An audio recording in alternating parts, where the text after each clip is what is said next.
More keen on, क्योंकि बचपन से मेरे आसपास एटमॉस्फेयर भी ऐसा ही था. My father is also film maker, उन्होंने अपना डायरेक्शन कोर्स किया है, ऐसे किया है. So he writes, he directs, produce भी करते हैं. मम्मी मेरी एक्टर हैं.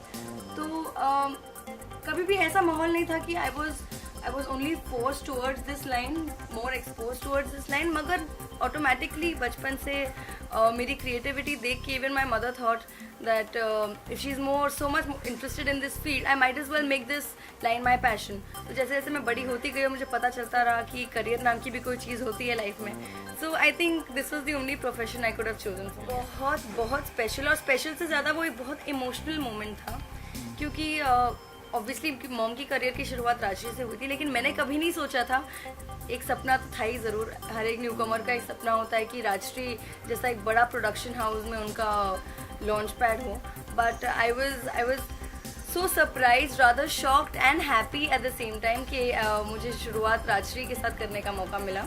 इनफैक्ट जब मैं और मॉम जब मेरे लुक टेस्ट और मेरे सारे ऑडिशंस वगैरह वो सब दौर जब ख़त्म हुआ और कविता जी का मुझे फ़ोन आया and she said that she wants to sign me for her film, तो वो एक बहुत इमोशनल मोमेंट था मम्मी और मेरे, हम दोनों के लिए भी. वो लाइक ऑल टीयरी आइज जब मैं साइन कर रही थी फिल्म.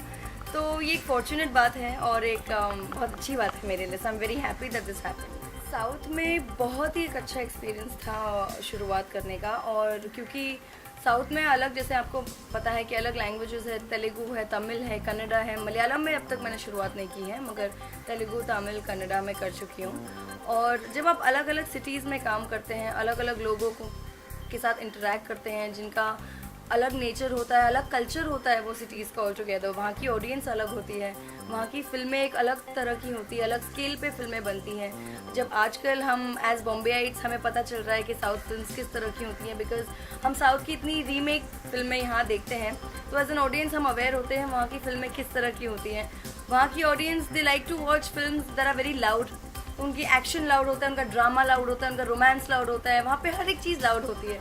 तो एक्चुअली वहाँ पे काम करके मुझे वो चीज़ें करने का मौका मिला जो शायद यहाँ बॉलीवुड में करने का मौका नहीं मिलता अनलेस एंड अनटिल वो एक साउथ फिल्म की रीमेक हो. So it's a beautiful learning experience. मैंने अपनी करियर की शुरुआत तेलुगु से की थी when I was 17. My first film was with EVV Satyanarayana sir and with his son Allari Naresh, उनके साथ मैं लॉन्च हुई थी. उसके बाद मेरी सेकेंड फिल्म थी रामा नायडू सर की Alasyam Amrutham with Nikhil. And then I did more film Telugu में. कन्नड़ा में मैंने दर्शन के साथ काम किया, और तमिल में, एंड फिर एक जर्मन फिल्म आई साउथ के दौरान ही. एक जर्मन फिल्म मेरे पास आई which was called the girl with the Indian emeralds by Michael Karen. तो वो भी एक बहुत ही बेहतरीन एक्सपीरियंस था. That as an actor taught me a lot how technically advance people not from India are, but yet ये सब देख के मुझे ये भी लगा कि हम भी कहीं इंटरनेशनल सिनेमा से दूर नहीं है, because the way they shoot we shoot just like them or maybe better than them. So it's a very good experience to have being exposed in the international European market also. और soon after that I did a Punjabi film called Patiala Dreams जो इस साल जैन में release हुई थी. और उसके बाद फिर आई मेरे सामने सम्राट एंड कंपनी. कविता जी को मैंने अप्रोच किया था जब पहली बार मैंने कविता जी का अनाउंसमेंट BT में आया था कि वो एक थ्रिलर बना रही हैं, एक मर्डर एडवेंचर फिल्म बना रही हैं, and she is looking out for a new girl. उसमें राजीव की भी फ़ोटो थी इन हिज लुक सम्राट. तो जब मैंने पहली बार वो आर्टिकल पढ़ा तो I was quite shocked, I was ज़्यादा सरप्राइज्ड. आई थॉट कि राजश्री एक ऐसी जॉनर में फिल्म बना रही है जो उनकी जॉनर से इतना डिफरेंट है. तो पहले तो मुझे वो डाइजेस्ट करने में थोड़ा टाइम लगा. I was like okay, this is very good news. Rajshri has finally planned to change gears and make a film in a different genre. So I thought definitely ये एक चैलेंज है अपने आप में. जो भी इस फिल्म का हिस्सा होगा, it will be challenging for each and every person who's going to be a part of this project. तो मैंने उसी वक्त सोचा कि I wish I'm going to try for this film and I wish this works out for me. क्योंकि मैं बहुत patiently Bollywood में भी वेट कर रही थी कि एक ऐसी फिल्म मेरे रास्ते में आए जिसके साथ मैं अपना लॉन्च कर सकूं, जिसके साथ मैं अपने आप को लॉन्च कर सकूं, so that I can sustain my career the way I want. So I went to meet Kavita ji and उन्होंने बहुत सारी लड़कियों का शॉर्ट लिस्ट किया हुआ था. काफ़ी लड़कियों का ऑडिशन लिया था मुझसे पहले, तो मैं काफ़ी डरी हुई थी, नर्वस थी. मुझे लगा कि there so much competition, but मैं डर नहीं रही थी बिकॉज कॉम्पिटिशन तो हर जगह होता ही है. एंड क्योंकि मॉम का भी राजश्री के साथ एसोसिएशन अच्छा रहा था शुरू से, बट अगेन जस्ट एसोसिएशन होना doesn't help you to back a film. आपको फिल्म इसी दम पे नहीं मिल जाती जस्ट बिकॉज आपके पेरेंट्स ने काम किया हुआ है पहले। तो I went through my set of auditions, I went through my set of look test, और कविता जी और दादा जो कौशिक दादा हमारे डायरेक्टर हैं, उन्होंने मुझे सब्जेक्ट सुनाया ऑडिशन के टाइम पर, और बहुत डिटेल में नहीं, सिर्फ मेरे कैरेक्टर के बारे में बताया, और मैंने अपना लुक टेस्ट दिया। और 3-4 दिन बाद मुझे फ़ोन आता है और मुझे ऑफिस में बुला के कह देते हैं कि तुम हमारी रिक्वायरमेंट में परफेक्ट तरह से बैठी हो, जिस तरह की हीरोइन हमें चाहिए थी। And the next thing I knew I was. Professionalism की बात करें तो प्रोफेशनलिज्म तो मैंने बॉलीवुड में भी उतना ही देखा जितना मैंने साउथ में देखा है।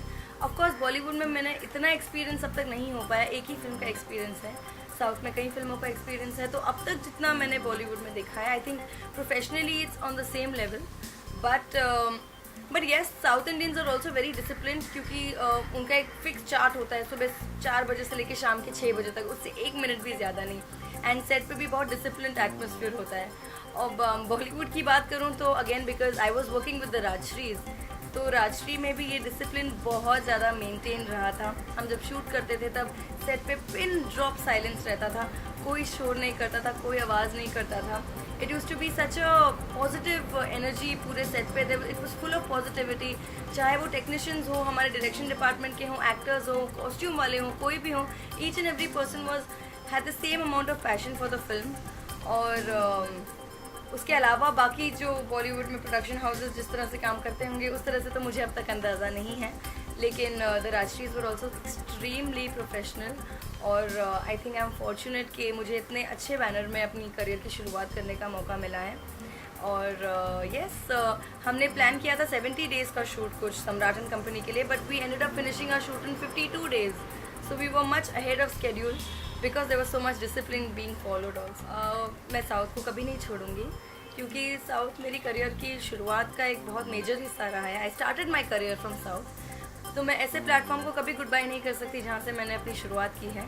South is going to be extremely special to me all my life, और साउथ की फिल्में येस मैं करती रहूँगी। एज एन हाउ मेरे पास अच्छे प्रोजेक्ट्स आते रहें, I will always take out time for my south film because that's where I started from, you know. So एक अलग कनेक्शन और कनेक्टिविटी है मेरा साउथ के साथ। बॉलीवुड डेफिनेटली येस बिकॉज मेरा बेस है ये, I am a Bombay girl, Bollywood is my base, but south is also equally important. I never well बस 2 दिन पहले की बात है, हम वाटर किंगडम गए थे हमारी फिल्म को प्रमोट करने के लिए। एंड वहाँ से वापस आते वक्त I don't know what happened, हम ड्राइव कर रहे थे और हमारी गाड़ियाँ सब एक दूसरे के आगे पीछे ही थी। And the next thing we noticed was, क्योंकि रास्ते बहुत नैरो है, यू नो, अब वाटर किंगडम से निकलते हैं तो when you go towards Mira road तो रास्ते बहुत नैरो हैं, छोटे हैं, पथरीले हैं। तो राजीव के आगे वाली जो गाड़ी थी उसने I think suddenly something happened, उन्होंने ब्रेक मारा सडनली आगे वाली गाड़ी ने, तो because of that Rajiv car was a little disbalanced, तो उनकी गाड़ी जाके बैंग हुई आगे वाली गाड़ी में। और उसके बाद बिकॉज रोड इतना नैरो था तो उनकी गाड़ी ऑफ रोड हो गई, और ऑफ रोड होते होते नीचे जो पथरीले रास्ते थे काफ़ी, वहाँ के सामने एक बहुत बड़ा झाड़ था, तो राजीव की गाड़ी काफ़ी स्पीड में थी and then banged into the tree. So yes it was very shocking. It was not a good sight to see. I lost my heartbeat for a second because when I saw it I was oh gosh. Actually when you see that thing it was very terrifying. और वहाँ जितने लोग भी आ गए थे, काफ़ी बतंगड़ खड़ा कर दिया था लोगों ने और हमें निकलने नहीं दे रहे थे। And because Rajiv was also hurt, he was hurt on his left shoulder, he was bruised, so we had to take him to the hospital. और वहाँ के लोग हमें जाने ही नहीं दे रहे। I mean काफ़ी इंटरेक्शन और आर्ग्यूमेंट्स के बाद फाइनली हमें वहाँ से निकलने का मौका मिला। Then just took him to and then now he's fine. He's much better now. That's it. He's a little bit of bed rest and he will be ready to. अभी है कुछ चीज़ें पाइपलाइन, काफ़ी लोगों से मिल रही हूँ, काफ़ी स्क्रिप्ट सुन रही हूँ, बट क्योंकि मैंने अपनी पहली बॉलीवुड फिल्म के लिए इतने पेशेंटली वेट किया, स्पेशली चाहती थी कि जिस तरह का प्लेटफॉर्म अपने लिए चाहती थी उसके लिए काफ़ी पेशेंटली इंतज़ार किया है मैंने, तो उसके बाद जो भी होगा वो भी definitely on the lines of ऐसा ही प्रोडक्शन होगा, या probably this kind of a film, not this kind of a film but this kind of a exposure for me. So yes, there are a few things in pipeline, और जैसे ही मेरी film on floor चली जाएगी वैसे ही मैं announcement भी कर दूँगी।